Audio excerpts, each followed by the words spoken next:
dan sekarang. Oke, berikutnya adalah komputer pada awalnya adalah jabatan atau pekerjaan. Akhirnya yang pertama manusia itu sendiri, berikutnya berkembang ke komputer itu jabatan melekat ke seseorang contoh. Oke, kalau kita buat organisasi itu kan ada sekretaris, ada bendara ya. Nah, dulu istilah sekretaris bendara itu identik dengan alat hitung. Umpamanya nih, pimpinan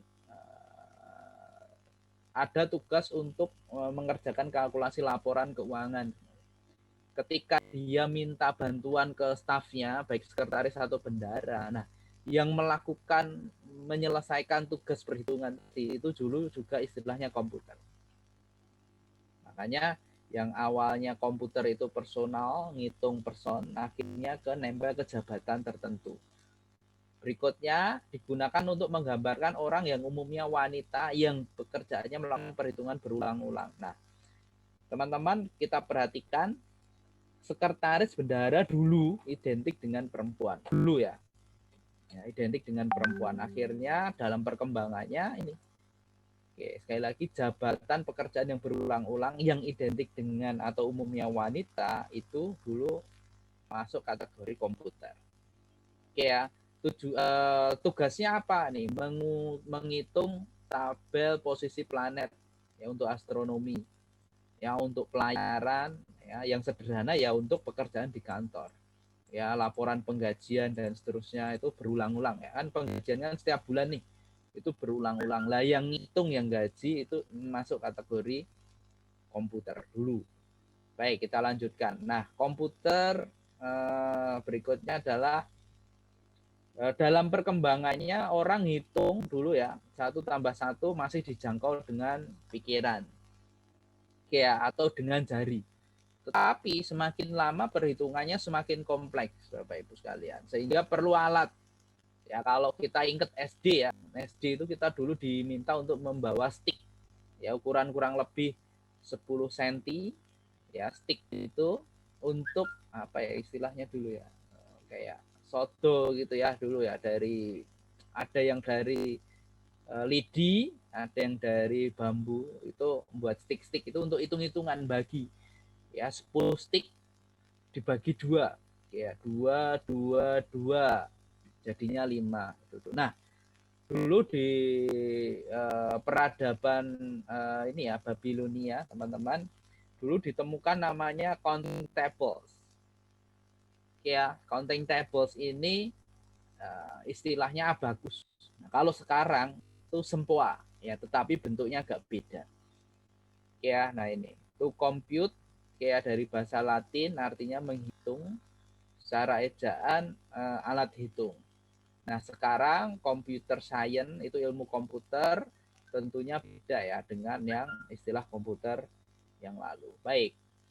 Nah sekarang kita akan membahas tentang definisi komputer secara digital. Oke, yaitu alat elektronik. Nah, kita sudah bahas tentang alat elektronik yang mampu melaksanakan tugas, ada input, ada proses, ada output. Nah, ini kategori sistem, teman-teman. Kita harus memahami juga nanti tentang sistem komputer ya. Ada input, ada proses, ada output. Kemarin sudah kita singgung sedikit. Sistem pernafasan, tentunya ada input, ada proses, ada output.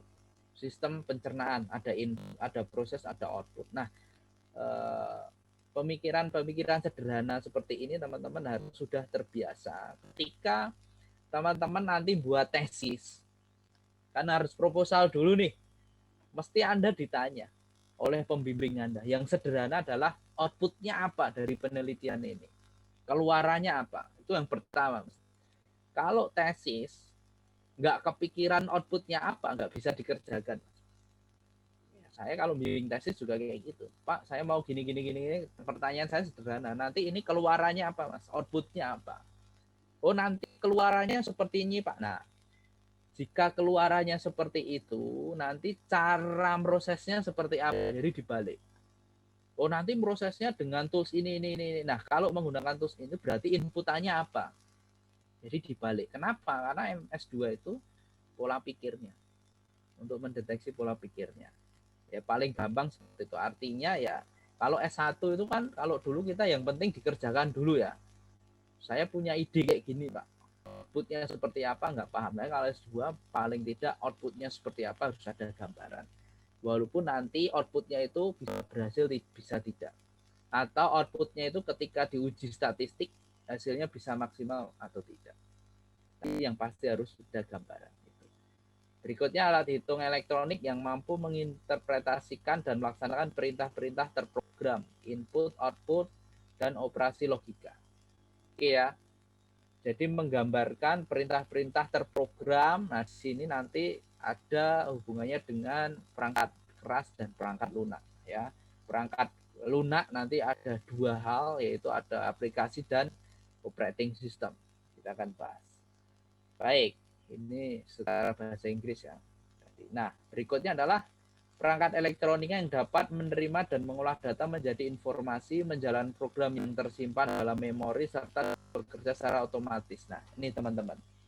Kemarin saya singgung sedikit ya, karena PTI, pengantar teknologi informasi. Informasi itu berasal dari data. Data itu apa? Oke ya, kemarin sudah saya tes. Ya, pernah mendengar istilah data? Sering mendengar istilah data, tapi ketika suruh menjelaskan data itu apa, nah, itu nggak bisa. Padahal nanti di S2 itu nanti teman-teman tidak bisa lepas dari yang namanya istilah data. Contoh, teman-teman nanti di S2 ketika mengerjakan tesis ada namanya data set. Itu apa? Itu harus paham. Makanya data itu apa? Data itu adalah fakta atau kejadian yang bisa berupa angka, huruf, atau simbol. Itu data. Ya, sebagai contoh kemarin rekan-rekan semuanya saya kasih contoh di aplikasi Zoom kita ini, di situ ada partisipan 12 ya. Bisa lihat teman-teman? Bisa ya. Itu data atau informasi? Data atau informasi? Data. Data, Pak. Oke, ini 12 ini dari mana ini?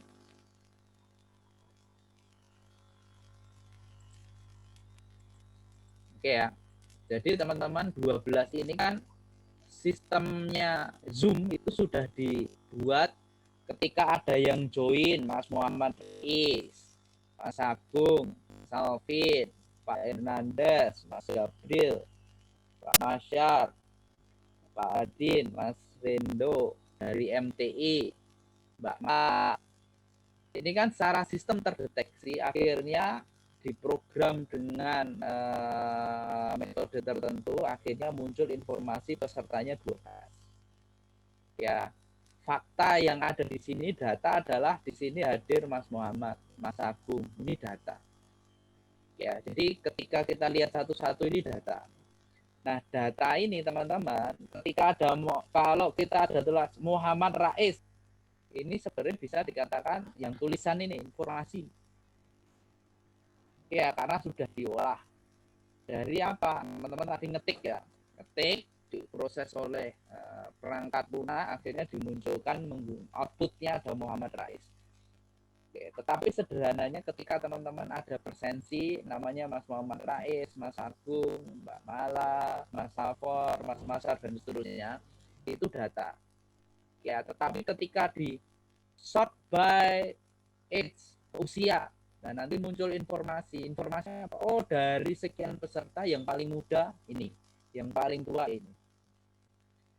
Oh, dari semua peserta ini ketika di sort by gender, kayak diklasifikasikan dari jenis kelamin, oh ternyata ada 10 laki-laki, ada 1 perempuan.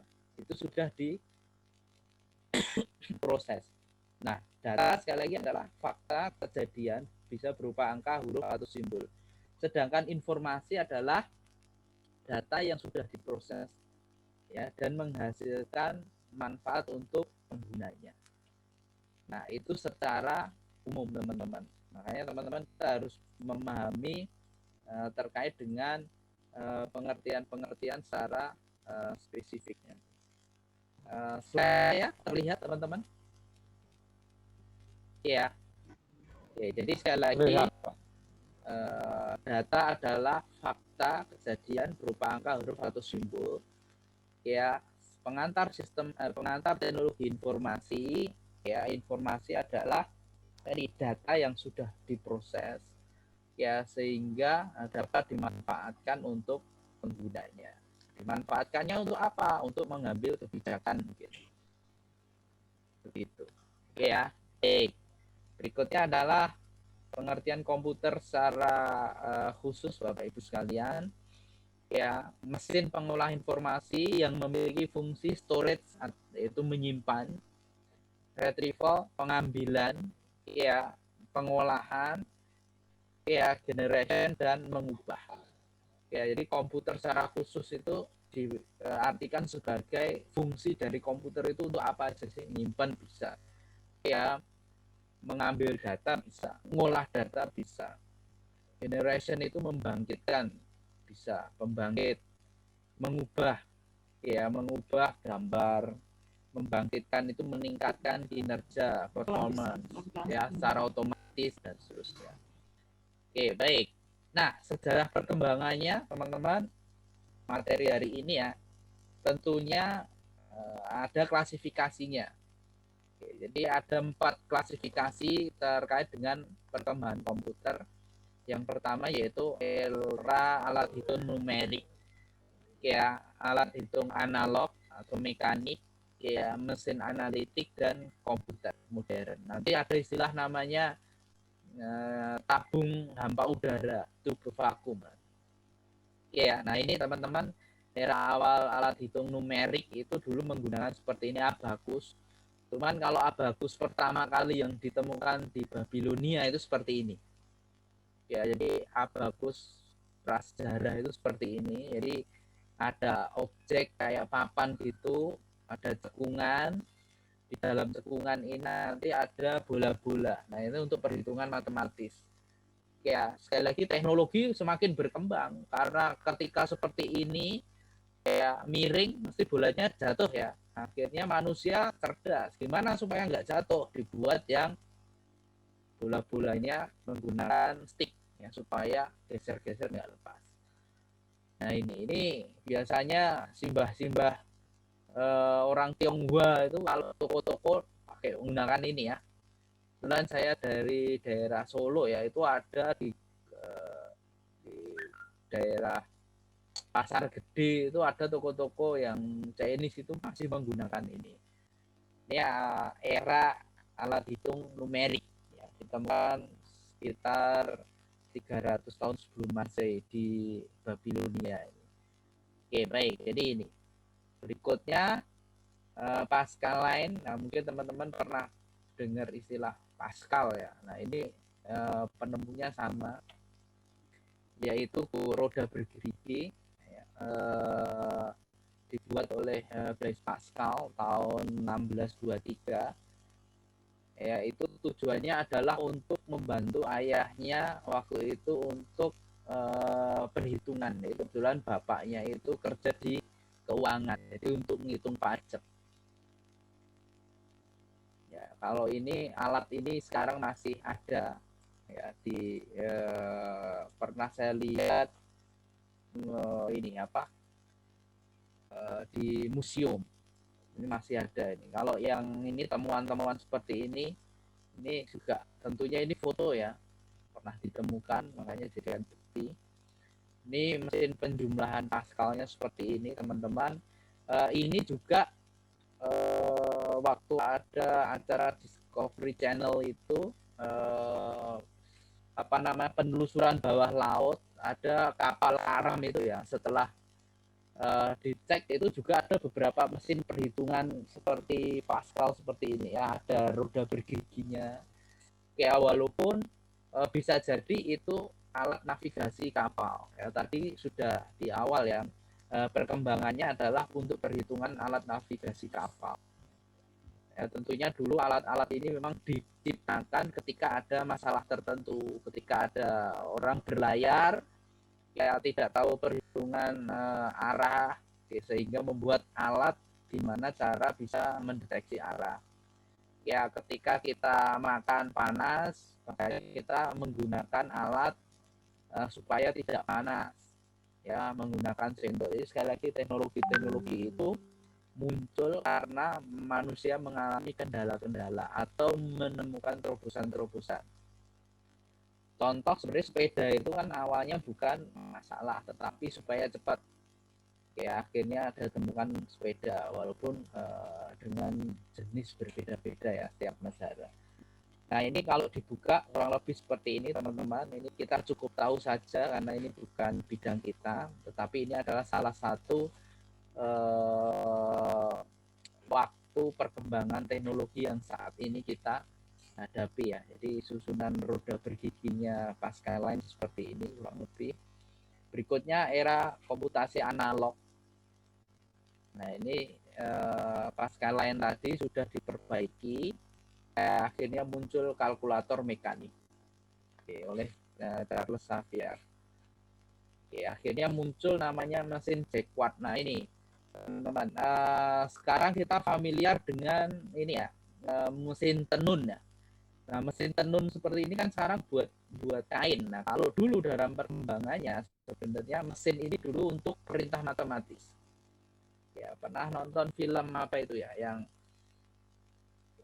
kayak seperti ini, titik-titik ini kalau diterjemahkan ini nanti akan memunculkan nama seseorang terus akhirnya dibunuh. Itu film apa ya? Tapi ternyata itu hanya rekayasa untuk pembunuhan berencana. Itu ingat nggak? Itu film apa itu? Ada yang ingat ya? Lupa ya, saya lupa.